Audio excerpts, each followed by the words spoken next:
So I know in my previous videos, I've talked about how disobedience comes with a cost.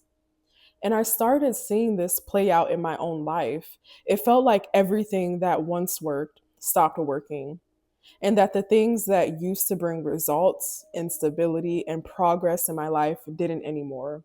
And in those moments, I had to face the reality that I couldn't stay in a place of inactivity anymore. I could no longer place the assignment that God was calling me to on the back burner. However, looking back, I realized that the enemy had one strategy and one goal. And if you want to know what you're called to, take an inventory of where the enemy has hit you the hardest in your life. In today's video, I'm going to share what I've learned through this process because I wasn't always aware of the enemy's devices, even as a believer. It says in Second Corinthians 2 and 11, lest Satan should take advantage of us, for we are not ignorant of his devices. The goal of the enemy is to keep you unaware. Because if you don't recognize his tactics, if you can stay ignorant of his strategies, then you won't know how to respond.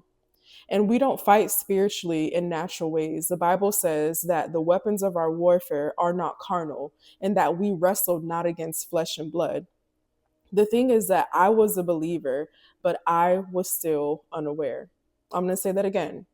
I was a believer, but I was still unaware of how Satan was fighting me. I knew the enemy had strategies, but I didn't recognize how or when they were showing up in my life.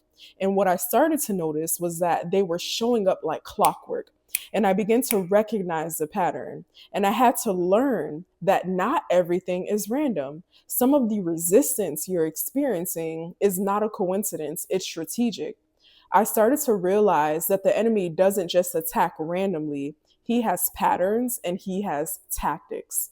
So let's talk about some of these strategies in this video.